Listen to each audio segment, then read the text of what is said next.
ஒரு நொடி. அந்த ஒரே நொடி முழு பிரபஞ்சத்தையும் அசைக்க ஆரம்பித்தது.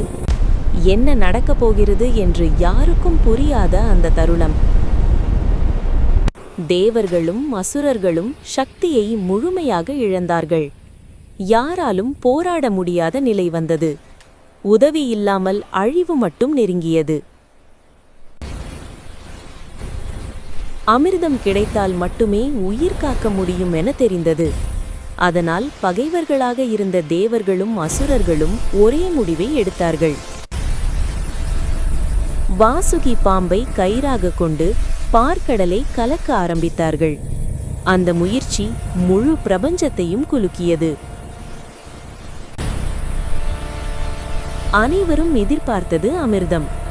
ஆனால் வெளியே வந்தது உலகத்தை அழிக்கக்கூடிய கொடிய விஷம். விஷம் பார்க்கடல் முழுவதும் வேகமாக பரவத் தொடங்கியது. நீர் கொதித்தது போல மாறியது. அதை யாராலும் கட்டுப்படுத்த முடியாத நிலை வந்தது. அந்த விஷம் காற்றோடு கலந்து மூச்சே எடுக்க முடியாத நிலையை உருவாக்கியது. உயிர் வாழ முடியாத சூழல் உருவானது. மரங்கள் உலர்ந்தன, ஆறுகள் மறைந்தன, உயிர்கள் ஒன்றுக்கொன்று விழத் தொடங்கின. உலகமே சாகத் தொடங்கியது. சக்தி கொண்ட தேவர்களே இந்த விஷத்துக்கு முன் முழுமையாக சிதைந்தனர். யாராலும் தப்ப முடியவில்லை.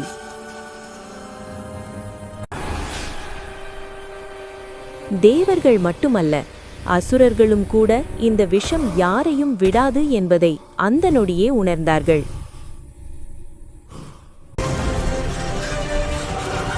எங்கு ஓடினாலும் தப்ப முடியாது என்பது புரிந்தது.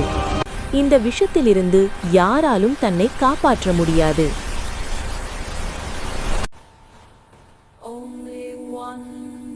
அந்த நொடியில்தான் எல்லோருக்கும் ஒரே பெயர் நினைவுக்கு வந்தது: சிவன்.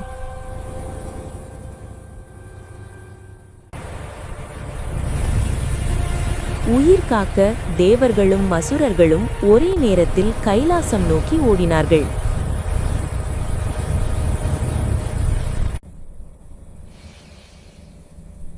அந்த நேரத்தில் சிவன் கைலாசத்தில் எந்த கலக்கமும் இல்லாமல் ஆழ்ந்த தியானத்தில் இருந்தார்.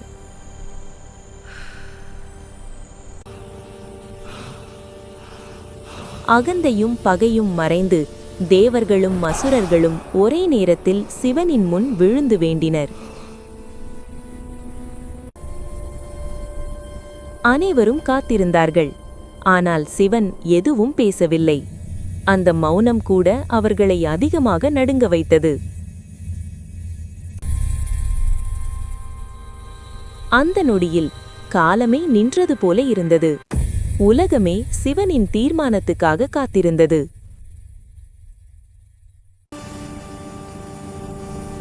திடீரென்று சிவன் கண்கள் திறந்தார்.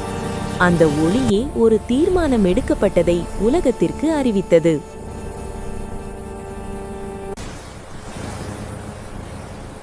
சிவன் மெதுவாக எழுந்தார். அந்த நொடியே கைலாசமே அவரின் சக்தியை உணர்ந்து நடுங்கியது.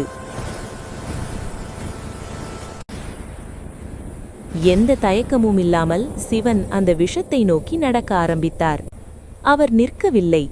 உலகம் அதிர்ச்சியில் உறைந்தது.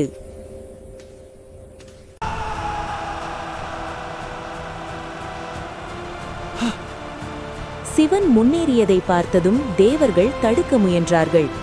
அந்த விஷம் அவரை அழித்துவிடும் என்று அவர்கள் அலறினார்கள்.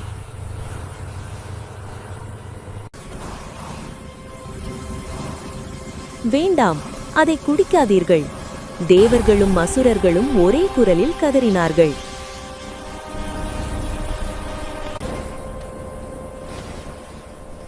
அவர்களின் அழைப்புகளை சிவன் நிறுத்தமாக்கவில்லை. ஒரே முடிவு அவரது நடைப்போக்கில் தெரிந்தது.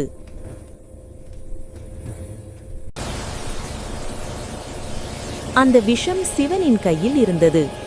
உலகத்தை அழிக்கக்கூடியது இப்போது அவரின் பிடியில் இருந்தது.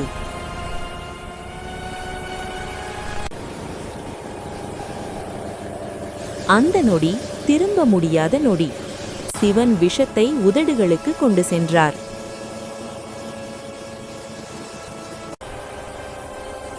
ஒரே மூச்சில் சிவன் அந்த கொடிய விஷத்தை குடித்தார். அந்த நொடியே உலகம் சுவாசத்தை நிறுத்தியது.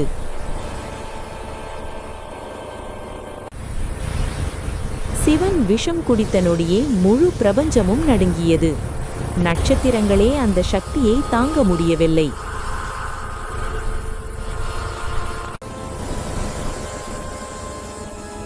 அனைவரும் சிவன் விழுவார் என்று நினைத்தார்கள். ஆனால் அவர் அசையாமல் நின்றார்.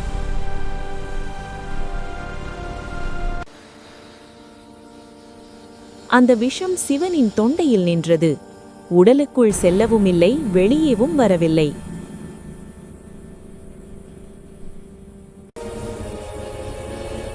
அந்த நாளிலிருந்து சிவன் நீலகண்டனானார்.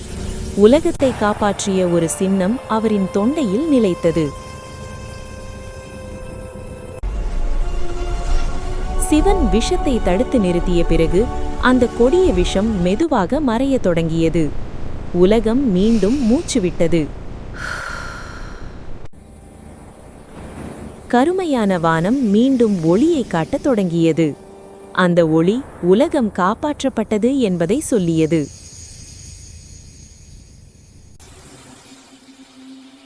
உயிர்கள் ஒன்றின் பின் ஒன்றாக மீண்டும் எழுந்தன. இயற்கை தன் உயிரை திரும்ப பெற்றது.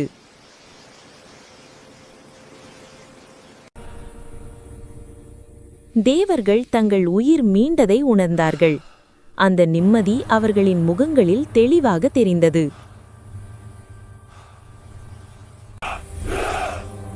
அசுரர்களும் உயிருடன் இருந்தார்கள். ஆனால் இந்த முறை அவர்களின் அகந்தை இல்லை, மௌனமே பதிலாக இருந்தது.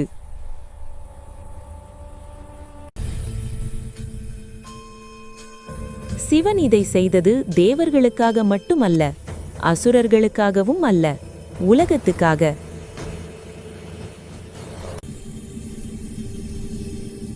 யார் சரி யார் தவறு என்பதை விட உலகம் உயிருடன் இருக்க வேண்டும் என்பதே சிவனின் முடிவு.